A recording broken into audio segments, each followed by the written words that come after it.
entrepreneurs, and professionals of Tampa Bay. Welcome to your hour for getting the information, the tools, and the connections for elevating your business. Welcome to Getting the Edge with Kelly Wilson. And here's your host, Kelly Wilson. Welcome to Getting the Edge. I'm your host, Kelly Wilson. Thank you so much for being with us today. I know you could be a million places, so we're so happy to have you right here with us. Getting the Edge is a 1-hour inspiring, just a great way to get to know Tampa Bay leaders, business owners, entrepreneurs, and share their story. I'm a firm believer that we can learn so much from each other. And I enjoy doing that with you each and every week and have been for quite a few years now. I think we originally started the Getting the Edge show on iHeartRadio in 2015. Time goes so fast. Getting the Edge is brought to you by Edge Media Hub, a business community, media solutions. Please check out edgemediahub.com for more details. Full access, total access with all of our Edge Media products begins with our annual partnerships. And we have multiple levels to fit all budgets. So please check out our annual partnerships. Consider becoming a community partner of Edge Media Hub and get involved with being a guest on Getting the Edge and sharing your story with all of us, as well as being a contributing writer in the magazine or writing for our resource library. So much added benefits for you. So can't wait to talk more. You can reach out at info@edgemediahub.com, or you can even call 813-448-2874. Thank you so much to our Season 7 show sponsors, Urban E-Recycling, as well as our platinum partners, Visit Tampa Bay, Alltrust Insurance, Pilot Bank, and USF Muma College of Business. Thank you so much. Again, so excited to be here with you each and every week. We've talked a lot about our second annual celebration of women that's coming up just about May 15th now, and so excited. We've had a great opportunity to sit down and highlight 10 amazing women, just change makers in our community that have pivoted as necessary and overcome diversity and extreme challenges to be here right where they are today. So again, for more information on the second annual celebration of women, you can find out our 2021 honorees, as well as all of the details, and we still have some ad placements available as well. So we'd love to have your participation. We are looking for our launch event associated with the women's issue. September 29th is what we're planning on. That will actually be a dual launch celebration with our real estate focused issue, which will come out in September. And we're looking for a great first event back into the community. And I can't wait. It's been a rough 18 months, just about 12 to 18 months with the pandemic that we've all faced. And we can't wait to get back out and be personable, which is what Edge was based on. So excited about my show today and my guest. I've had the pleasure of getting to know him the last few years. He's a remarkable individual that's been in the Tampa community for quite some time, and he is infamous for bringing community leaders and business owners together, and he has been doing that for so many years. So I can't wait to talk to him more about that. Bob Clark, president of Tampa Steel Erecting. Thank you so much for being with us today, Bob. Glad to be with you. You are always inviting everyone else somewhere. It's great to have you here and an opportunity to say thank you. I've had the pleasure of attending your lunches, and you've brought a lot of people together and formed a lot of relationships over the years. Well, as you know, all of my friends are attractive females like yourself. I do, usually we'll have, since COVID, 7 females and 6 males, but I only invite the males to have filler. Is that right? Yeah, and it's always every other, right? Boy, girl, you have to sit around the large table. So it's always a higher female ratio. That's right. Naturally, got to be safe. It's, how many years now have you been doing? This makes the 20th year at that same table at the Columbia, even though Dana and I did start a couple years earlier over at the Sea Breeze. It's just amazing. And you pick up lunch every week for all of these, and you have, tell me again, how many people? So if you, well, 7. Before COVID, it was 15 or 16. Okay. We resumed at 10. Now we've got up to 12 or 13. Yeah, because you do sit Yeah. pretty close together as you bring everyone together. Yeah. So Yeah. it is nice, though, seeing people coming back together. And as we're starting to get our vaccines and feeling a little more safe to get out. And like I mentioned in the intro, it's been a tough year as we've all been so used to coming together. And we haven't been able to, together apart. That was our tribute kind of focus, because we've all been distant, but together. So yeah, I mean, recently I've had somebody at lunch that said it's only the third time they've had socks on in a year. That's so funny. I tell you what, there have been some great things that have come out of this. I had a meeting yesterday with USF Muma, and for the first time, I didn't have to drive to USF. And being downtown, not having to get dressed, not having, you put up the camera and the Zoom, and I put a bra on. That was the extent it's just, So I get it. The socks, we all have our pieces we're not using as much. So funny. So tell, where did you originally grow up? Are you from here? Right here in Tampa, Florida. I was born in Lake Worth, Florida, and my dad moved here. I guess I was about 3 or 4 years old. Lake Worth. Lake Worth. So where was that at? It's right across from Palm Beach. Oh, okay. One of my mother's favorite stories is when my dad took her to see Gone with the Wind in West Palm Beach when I was a baby. My babysitter was Joe Kennedy's chauffeur's wife. Is that right? That's right. So that does date me a little bit. But it's a pretty cool story, though. Yeah. And your father is who started, or was it your grandfather that? My father started in the erection business right after World War II. He was a crane operator in the shipyard. Didn't go into the service because he was in a critical industry, and so he went into the erection business. And then that was 1945, 1960. We started doing some fabrication, and we've been growing for over the years. So, and again, I don't know much about the steel industry, and so fabrication. When you're talking, so you're designing the pieces then to build. We've talked about some of the amazing pieces that have come together because of your company, the Epcot being one of them. The Spaceship Earth, yes. So you're then providing those pieces for them. Is that how? What it amounts to is somebody else does the engineering, makes up the drawings, and then we make a tinker toy set in our shop and go out and erect it. We don't do erection anymore. Since 1990, all we do is bridge fabrication, no erection. I didn't realize how that works. Yes. So, and then some of the bridges you've been involved with as well have been just amazing. What are some of your favorite projects? The last one I got paid for. Well,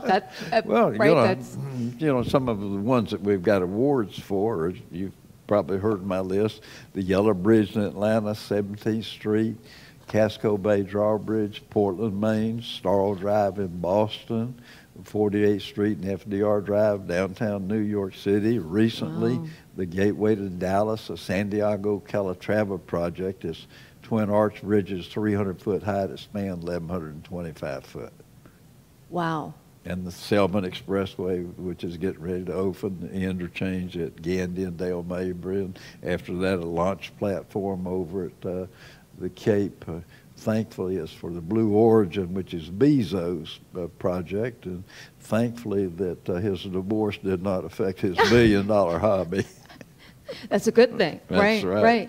That's so for sure. How, obviously, an organization that is this old, and you've been doing this so long, how have you stayed relevant to where you are still desirable in a sense, and staying with the current trends? And as new companies come up. Well, everybody brags on the quality of our work, how good it is, but I'm afraid that my product is price sensitive. People look at it as a commodity, even though we think we add personality to our project, but it's very seldom that people will pay extra money for personality. Right. So it's keeping a competitive edge with good equipment and good people, and keeping your equipment up to the latest in the market.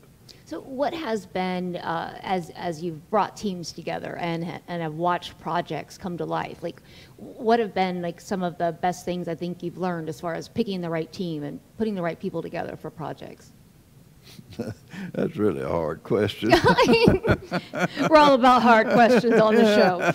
Well, I don't know, whenever we won Small Business of the Year in 2001, they were asking all the company presidents competing, what do you tell your employees? Some, well, I have an open door policy. Another one, well, I remember their birthday. And they said, what do you tell your employees? And I tell them, hell, just show up. That's funny. The big thing is if I've got people that'll show up. Right. You have to have people that are dependable. That's what you build business around. No, we talk about that often on this show, and that is one of the it can be one of the most difficult pieces of running the company, is just having dependable people and people that'll show up and that will have the same passion in a sense that you do. How do you get them to show up? It's really a hard question, but I've got a couple of military, people with military background, and I tell you what, they are worth their weight in gold. Yeah. So I look at that strong. Yeah, they have a great discipline and a strong work ethic, and in a sense. Attention to detail. Mm-hmm. Yeah. That's definitely it's a good tip too, and something to look for. Yeah. So as you're 3 when you come to Tampa, and you're being raised now in Tampa. Did you want to take over? Did you want to be a part of the business? Was that kind of always the plan? Did you have dreams of doing something else? What did young Bob want to do? No, well, my dad being a Georgia boy, it was, when my son grows up, he's going to go to Georgia Tech and be an engineer. And of course, my last couple of years of high school, local friends were saying, well, you ought to go to Florida where all your friends are. And I considered it, but I'm lucky I went to Georgia Tech. Why Georgia Tech? Actually, I like Yellow Jackets. Well, it's a technical school, a top engineering school. The engineers on Spaceship Earth out in California had taught at MIT. So I sent him a T-shirt. It said, MIT, the Georgia Tech of the North. That's funny. I don't know why I have a strong addiction to Coca-Cola, and I've always been infatuated with Coca-Cola and the brand since I was young, but maybe because the bottling plant is right there in Atlanta. But I don't know what, I was always fascinated with Georgia Tech. And in fact, when I was younger, that's one main places I wanted to attend college. I just wanted to go, I wanted to live in Atlanta. Mm-hmm. But I ended up pregnant with my son, Zach, who's now 30. So we made a detour and made some other choices. But yeah, Georgia, I didn't realize you attended Georgia Tech. That was, so after that, then did you move back to the Tampa area? From Atlanta, did you? Yeah. The only time I've really, when I was in college, I spent a summer in New Orleans working on a project with my dad, another summer in Massachusetts, Fall River, and then also, at Cape Canaveral, we did some of the early rocket towers. So, and then other than that, I worked for, I guess, about 6 months. I had a project in Albany, Georgia, building a fertilizer plant. And a fertilizer so that was after, I was out of college, married, and, with a family. And so I took them up there. I mean, it's the closest I have ever been to living on Society Avenue was in Albany, Georgia. Because I lived on Rosedale, that was 1 block over from Society. That's funny. Okay, so is that a Society, is that a road? Yes, is it another joke? It was a street. Oh. You're talking about live on Society Avenue? Right. Well, that was the next street over from me. Oh, that's funny. Yeah. I was just had something I was going to ask about the society thing. Oh, it'll come back to me in a second. What made you, going back to your lunches that you do, what made you want to start them? Well, it was to find Susie Holly a better job and a husband. Oh, my goodness. And so it worked. Oh, really? Yeah, So it did. who was Susie? Susie was a friend, or is a friend of mine, but she was in Tampa, or was fairly new to Tampa, I guess, back about the late 80s.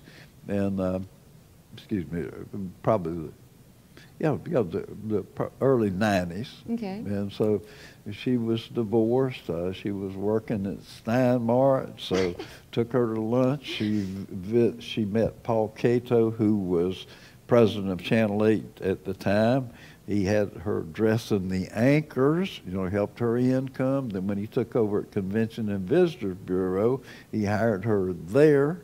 And so she got her a better job. And then Dana introduced her to Jeff Swanigan, who was at the aquarium. And so they eventually got married, moved to Atlanta and Canton, Ohio. And so there you she go. got a husband, so she made it. Now, so it worked. So you thought, I'm going to do this every week, and who knows what relationships I can nurture. I guess really what I realized is, there's so many nice people in Tampa. I mean, I have never sold a bridge at lunch. Dana has sold a lot of insurance. A lot of people have made deals, even if few romances have started. I don't think any divorces have developed. No, I have met some great friends that have I've stayed in touch with, and some that have gotten involved with Edge. They've been on the show. Yeah. They bought ads in our magazines or become partners, and all from Bob's lunches. Well, what it is, we're all promoting each other because we're all involved in so many things, and people who come to lunch that aren't involved in any of the local charities feel guilty, and a lot of them sign up to get involved. I think it's interesting as you go around the table and talk, or just in general, I think as we get older and when we're talking about what we're doing, we are all looking for not necessarily what you do to, generate revenue. It's how do you give back? Yeah. That's really, Yes. what people are looking for. Because I think we get to a certain point where that's what that's what you want to do. Well, that's how we're a part of what's happening. Right, Yeah. right. It is, it's a great feeling as you, with Edge and having, we've done events for the first 3 or 4 years. We did 24 events a year. We'd had an evening social bringing people together. We did luncheons. So, the idea of bringing people together and creating and forming relationships is something that we feel very strongly about too here. And, so I think it's really cool. And how long do you think you're going to do it for? You're going to forever? Somebody will take on after you're done? Jason Woody says if I ever, time out, he would like to take the table. Jason's going to take the ring? Take the table and the lunch over. You do the same table. No, sometimes it's Thursday and sometimes it's Friday. Well, the only time it's Thursday is like the 22nd. It's going to be on a Thursday, but that's because on Friday I'm on Frank Gennady at the University of Tampa Business Board. He scheduled far enough ahead that I could schedule lunch on Thursday. Gotcha. And then I do it on Thursday when I leave on Friday to go to Texas deer hunting or go to Colorado elk hunting. That's, elk hunting. You got to do it on the day. Gotcha. So it's try strategic. to do it every week. Yeah. Right. Yeah.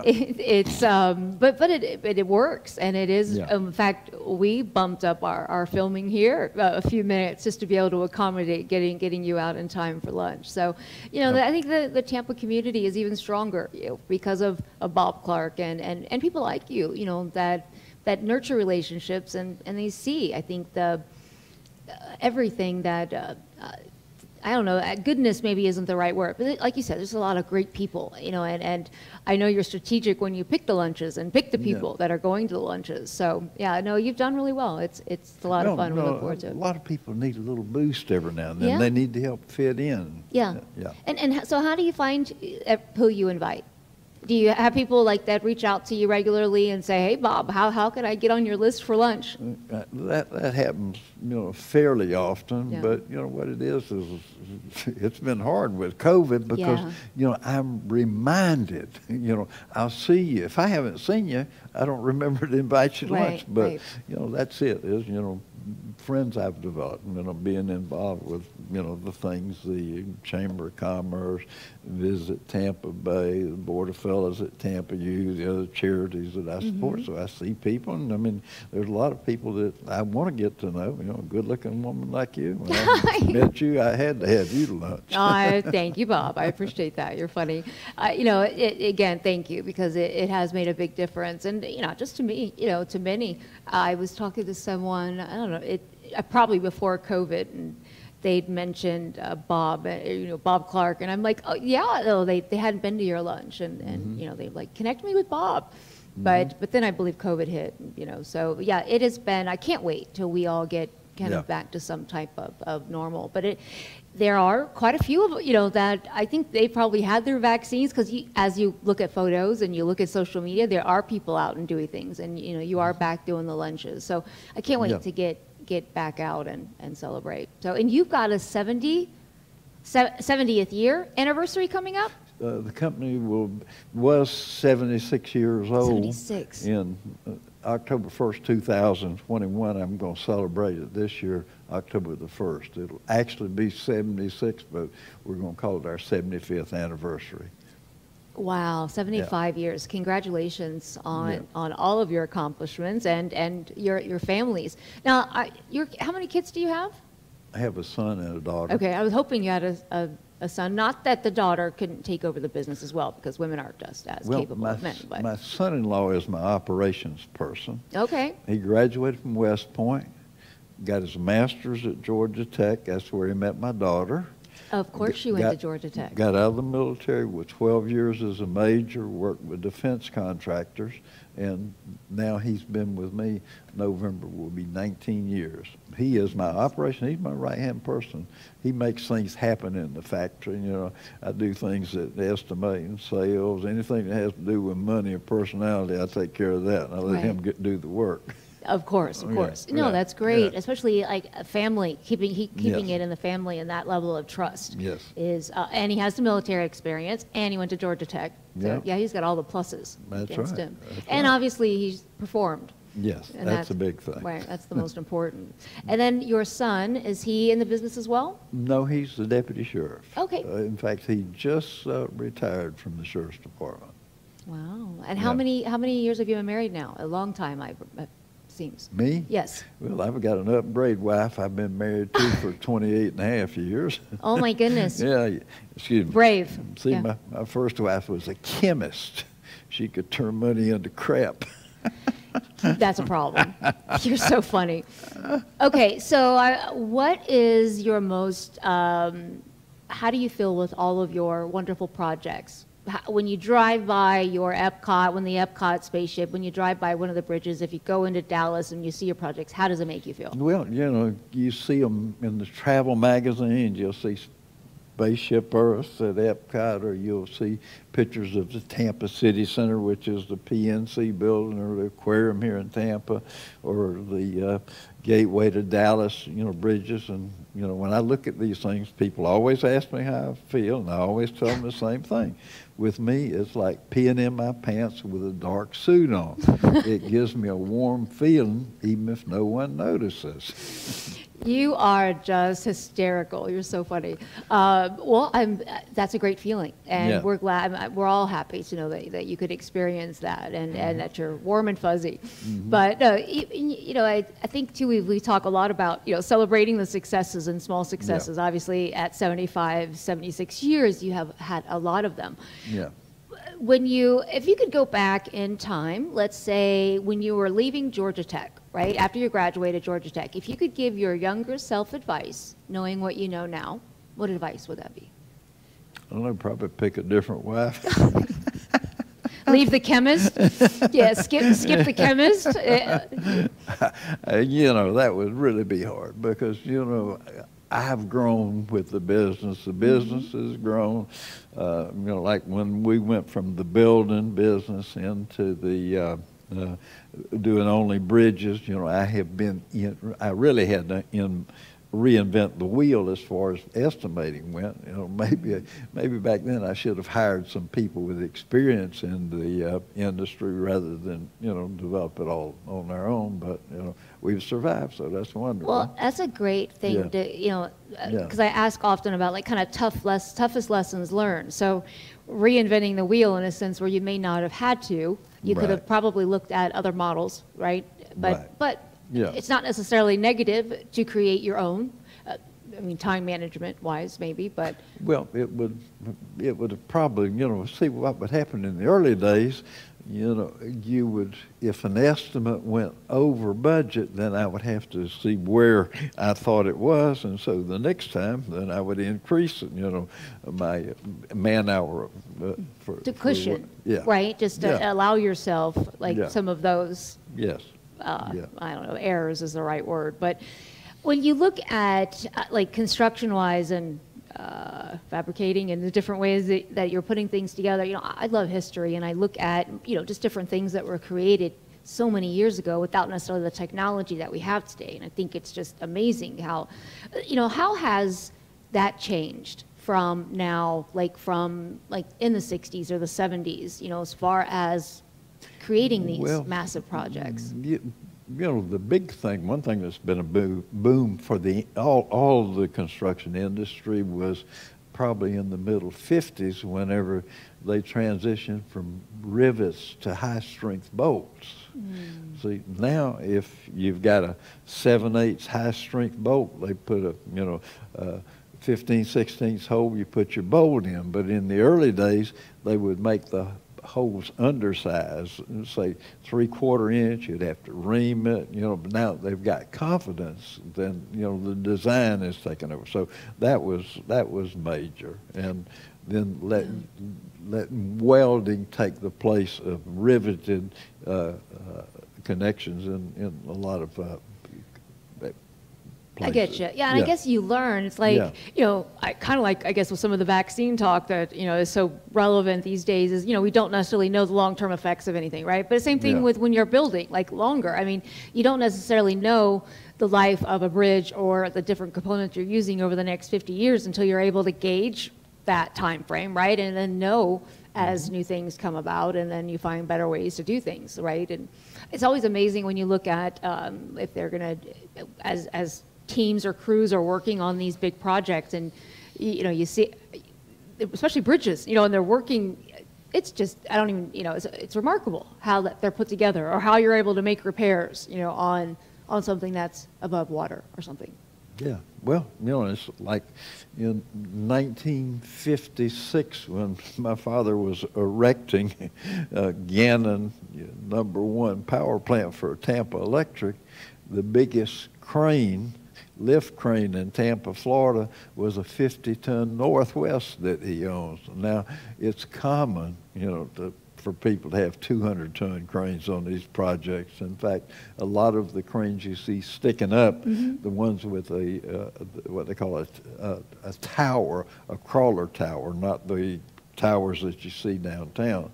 But a crawler tower, that's where you have the main mast sticking up and a boom sticking out, and it's operated from the ground with an operator. You know, all those you see now are at least 150-ton, you know, rigs, whereas the biggest thing in Tampa, Florida in 1956 was a 50-ton, something that was a third as big. That's interesting. I lived in 345 on Bayshore, a high-rise. This was like 2015, 16. No, maybe it was actually 13. Anyway, they were just developing that other condominium. Is that Bayshore 1? No, that's all the end. Right in between Bayshore 1 and Platt and 345. Anyway, I was on the side facing downtown, and I would always work all night and write, and you know, on the balcony, and I love sitting outside. But as this construction project was going up, and there are cranes, and that was the first time I really sat and watched for a year. You know, this crane move, and they would light up with spotlights in the middle of the night, like from 3 o'clock in the morning, and be working on the site. I guess they think nobody knows because everybody's sleeping. Well, not everybody's sleeping, but you know, especially when you have a spotlight, you know, shining. But I just thought it was crazy how these people work with a spotlight between. It doesn't make for happy people around. Yeah. Yeah. You have a lot of complaints sometimes with projects but you're doing more things with Yeah, bridges. all mine's right there on my 35 acres. Right. And my 250,000 square foot of buildings. You know, and that is a really cool. I had the pleasure of walking the grounds with you. Goodness, that was probably couple years ago, and that is massive. Where you're creating these pieces, right, that are going to go. Yeah, I wore a hard hat and everything, and walked around. That was it is impressive. Yeah, I mean, I guess that's a good way to say it. We picked up, 180 ton, sections in our shop. And of course, that's as much weight as 50 Mercedes.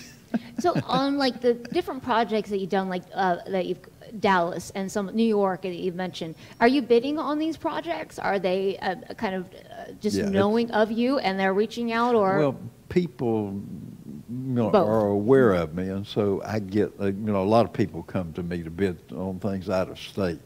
Yes.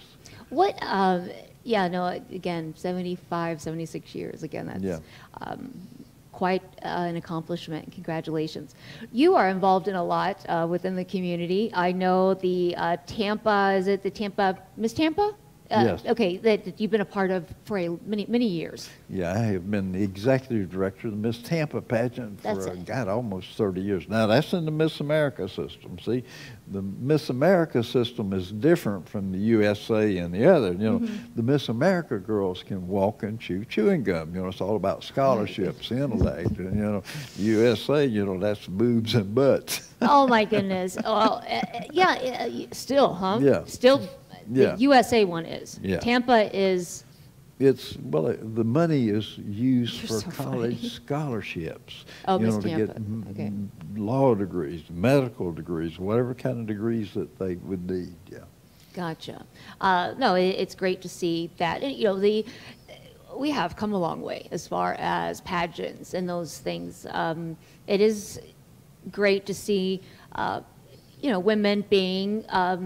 I guess not just from a beauty perspective, but being smart, as well. Well, see, for us in the pageant, it's watching them grow up. Start out when they're 17 or 18 years old and become, young women. It really. And then kind of morph into the leadership roles, That's right. as they. One of the things that I enjoy so much, especially with our multiple platforms, with the magazine being here on the show, is as you share stories, it's like pieces of a puzzle coming together. Someone's life when they started, and it's interesting when you look at trigger points of what might have triggered them to go one way or another, and ultimately, becoming who they are today. But I can only imagine being able to watch some young people on a regular basis and being able to see that growth and maybe offering advice as you can, and maybe to have a successful magazine, you have to have good content, but you got to be able to sell advertising to promote it. And that's what these young ladies in the pageant are about. They learn to interview, they learn how to sell themselves, how to present themselves, and that's what it's all about. Communication.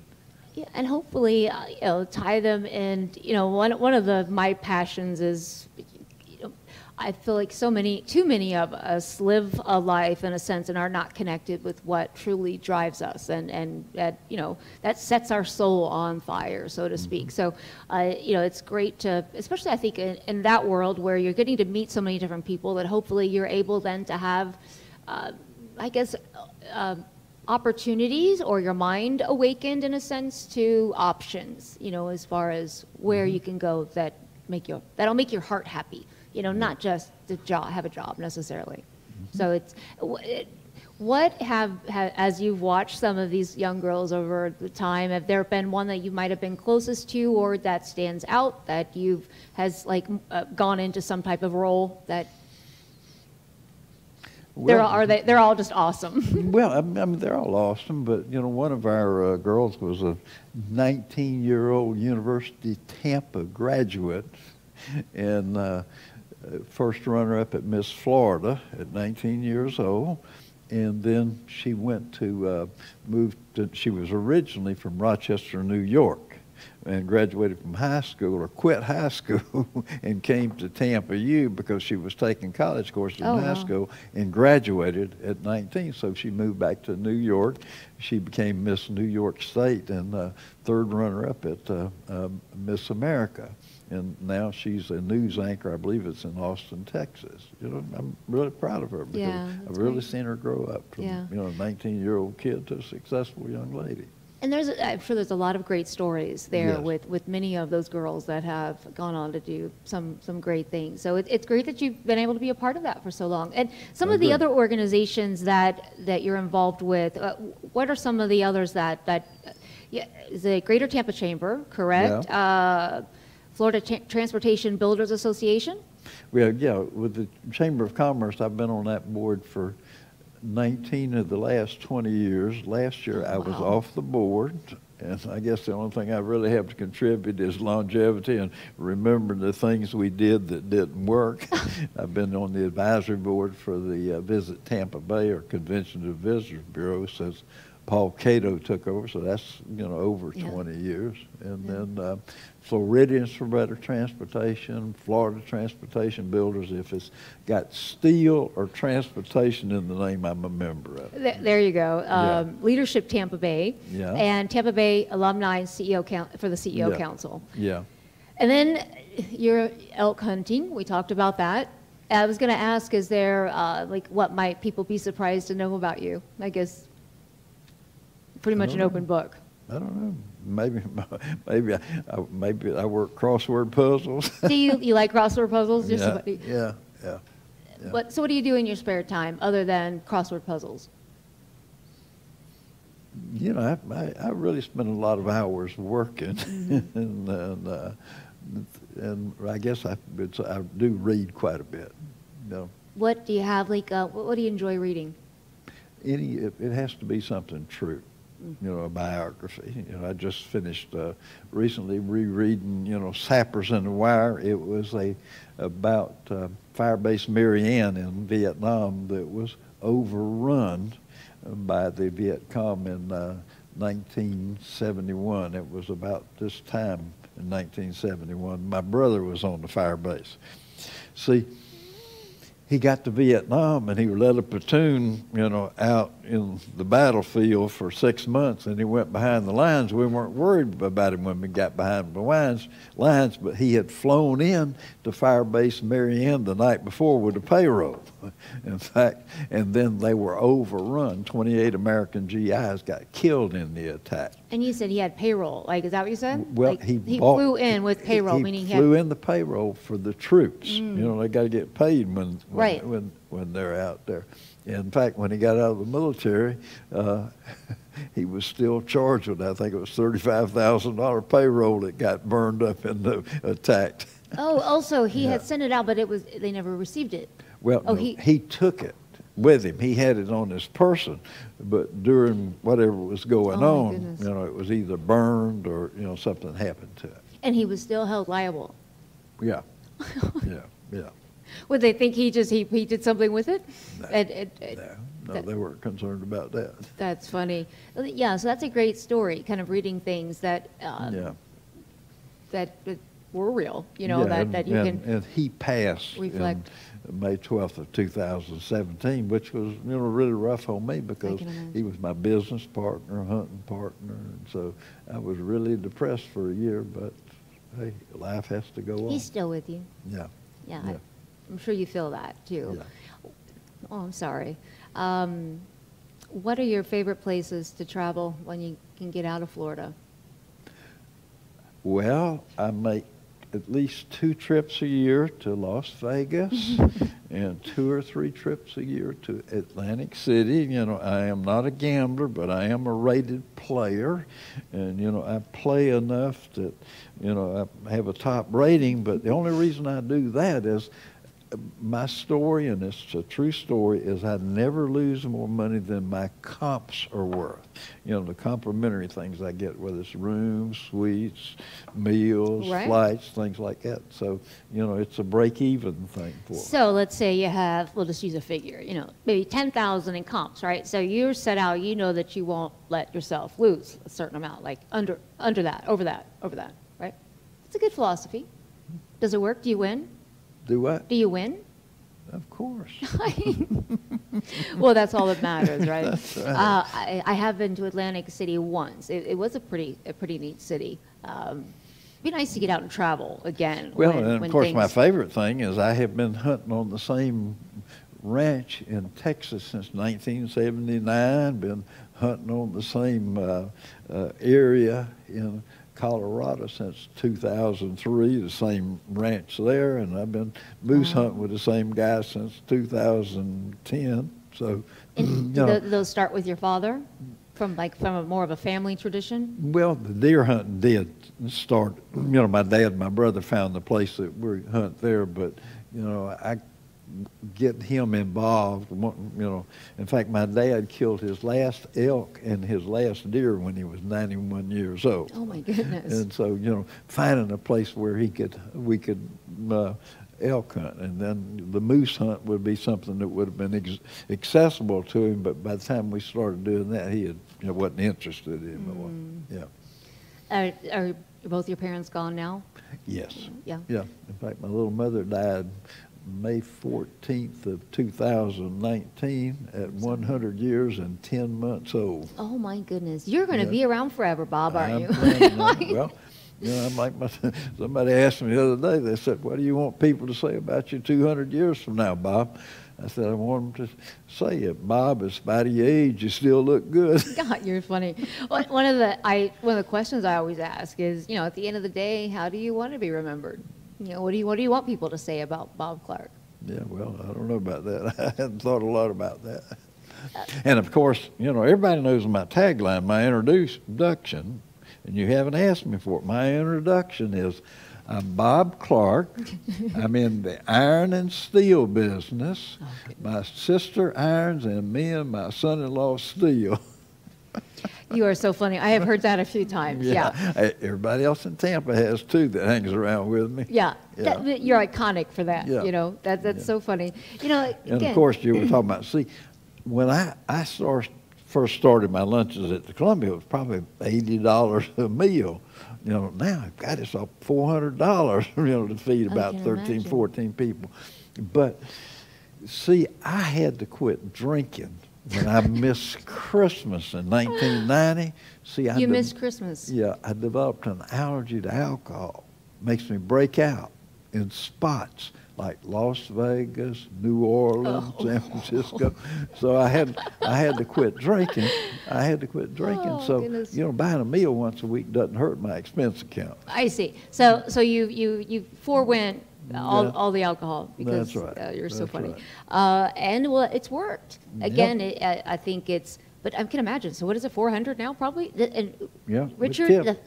the Gunsmart family won't give you a discount. You're there every Friday. Yeah, they give me half price on the cafe con leche. Oh, there you go. And a couple of years ago, I adopted Andrea Gunsmart, you know, the daughter. I mean, she's a sweetheart, so she comes every week now. Yeah, I've been, you know, I've had the pleasure of talking with her while being at the lunches, and she's a treat. She's definitely very sweet. The entire family is. They're just very warm, and again, you know, they've done such Just great nice things. Yeah. people. Really, I mean, Richard Gunsmart supports a lot of things in this community.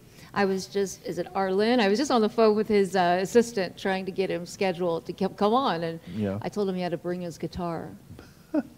So, no, I feel honored to live in such a, you know, an awesome community with just so many people that care and that want to see, you know, one of my mantras with Edge is, you know, it's if we're all I guess Henry Ford said it first, but you know, if we're all moving forward together, then success takes care of itself. So I didn't say that Henry Ford did, but it's so true, and that's kind of been, like I said, the mantra we've embraced here is that, you know, it's really about us all moving forward together. You can't hear it ringing, but it is, and I will turn the damn thing off.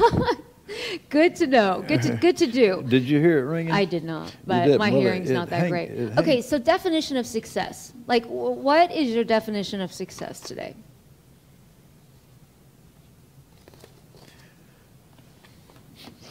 I haven't thought much about the definition. Well, this is like, we get you thinking here about, you know, yeah. definition of success. Like, as you look back on your career, you know, I guess some people could have said years ago it's a certain amount of money. Some people could say it's love, it's family, it's, you know, what is it to Bob Clark today? Surviving.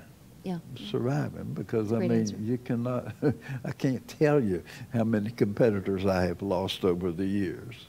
I mean, almost like my grandfather Clark, Grandpa Clark, we called him. He felt like the way he got even with his enemies was he outlived them.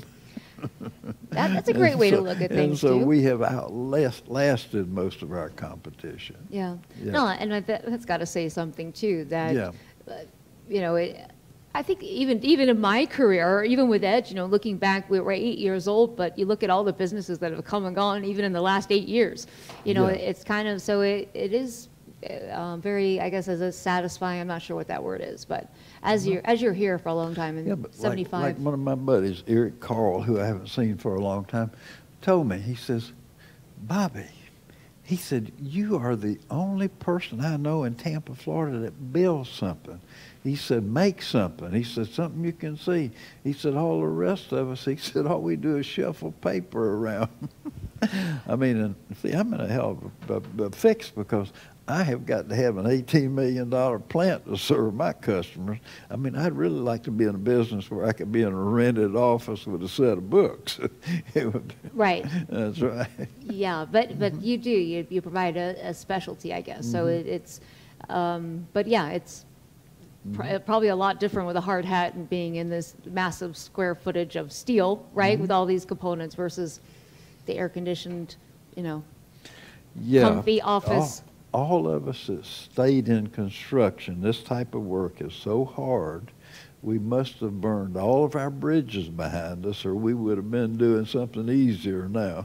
Is that right? Yeah. Well, maybe and it's what you know, it's what you do, and it's what you're good at. That's it.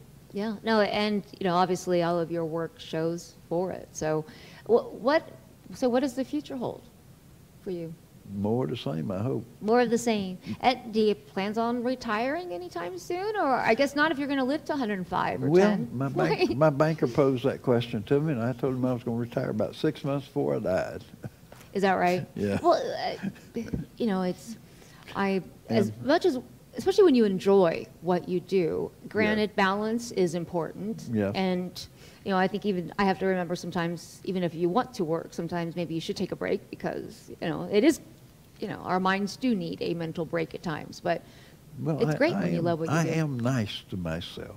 You know, I hunt, you know, I mean, like I said. That's key, too. That's key to longevity, I believe, as well. Yeah, I mean, I live life pretty much on my own terms. Right. And that's a great place to be. You know, like on estimating, you know, if I'm spending the day with you and then I'll go to lunch, but I'll probably have to work Saturday or Sunday because I got some estimates that are coming due. But hey, that's the good thing about being in charge.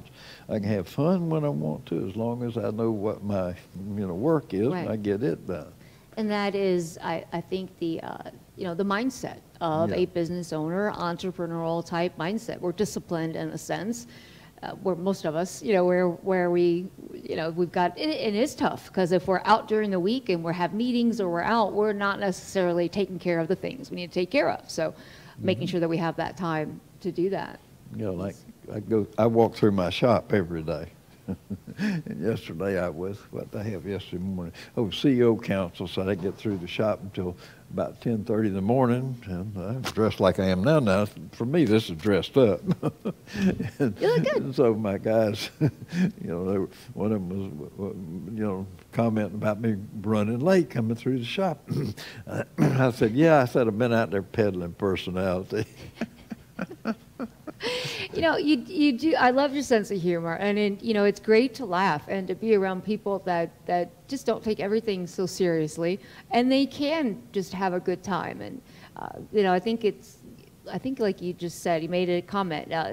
You live at your own terms. You live on your own terms. You know, you're nice to yourself. You know, I think again, all of these things that lead us to.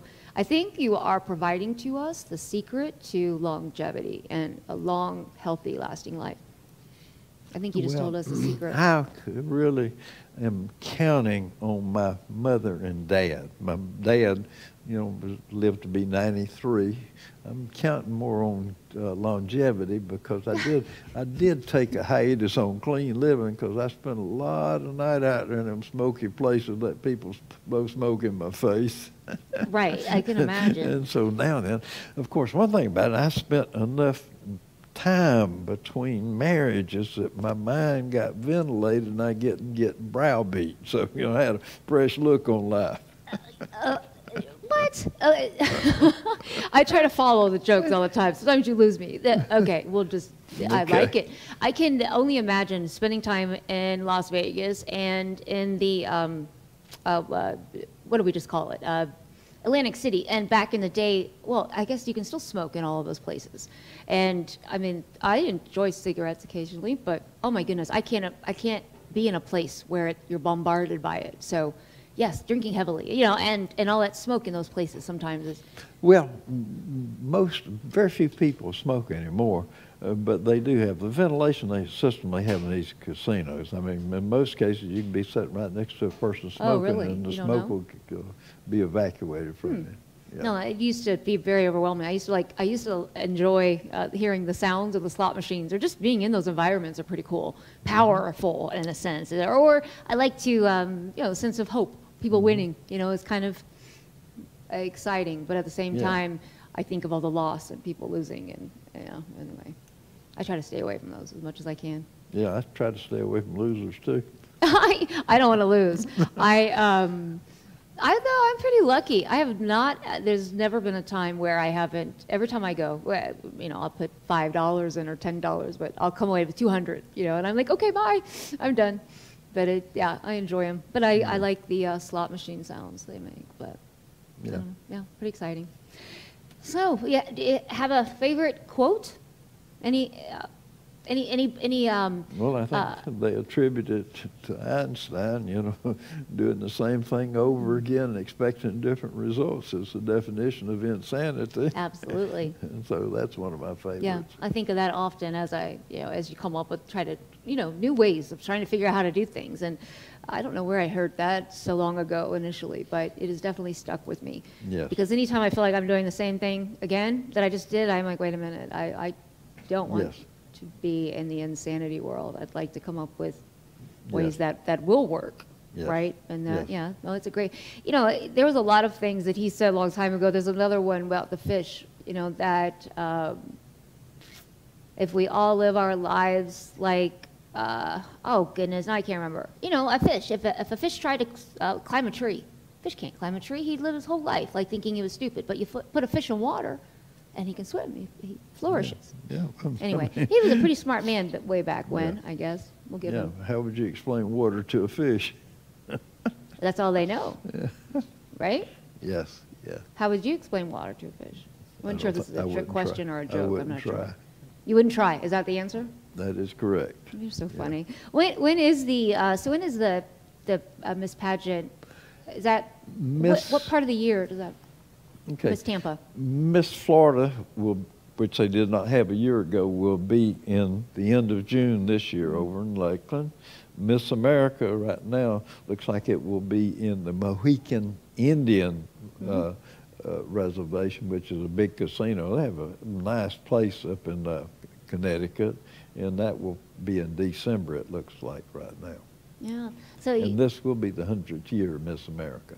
100th year. Yep. Wow. It's hard to believe it's been going on that long. It is. It is. Well, is it 1921? Like, is that when it started? Well, it would be the first time. There have been years that they did not have it. I have been to Miss America pageant every year since 1992. Is that right? Yeah, so I've seen, you know, a lot of changes in the system. I can imagine. I just had a vision of like 1920s, and there were like bathing suits that they, you know, from the. Well, they were long. Yeah. I was just reading something on the Roaring Twenties, and during that time, anyway, it looked like an exciting time back then, although I'm much happier to be in present day. Yeah, no, that was a different type of world. I mean, everybody was poor. I mean, if you were rich, what the hell were you going to buy? I mean, what'd you say? If you were rich, you go buy them? If you were rich, what in the hell could you buy? I mean, there wasn't, you know, right. There would not be excesses that, you know, travel what was there to places, buy, you know, that are, you know, available for us now. It's interesting, though, as you look back in different ways that we've advanced in whether it be science or the infrastructure, you know, just all of it as you reflect on just how far we've come, I guess, from a technological aspect and scientific, all of it. I don't know. Well, I mean, the United States is lucky. After World War II, we were the only country in the world that was not bombed out. So the world was our marketplace up until the oil embargo in 1973, and so we were able to pay our unions, you know, auto workers, steel workers, mine workers, rubber workers, everybody meet all of their demands, and everybody was making a good living. It didn't make what we paid our employees because we were passing the cost on to the world. But it gave us a middle class that we have something to brag about. Interesting. Yeah. I never thought of it from that way. Yeah, well, that's where it came from. So we're very fortunate. Absolutely. And I was just I watching something on some of the tunnels that they made in, like, was it France or right around the underground tunnels, where when they, I guess around that time when they were expecting to be bombed and people were hiding in these underground tunnels, and they did come eventually. I mean, anyway. History is fascinating to me, and you kind of look back on those, and so I researched a lot about it, but yeah, because I was also like looking into what they do with those, what they've done with some of those underground tunnels now, and a lot of people don't even know that they exist anyway. Yeah. But wow, thank you for the history lessons, and I enjoyed that very much. Thanks for being here with us today. Darn, you run with me, I'll educate you. Oh goodness.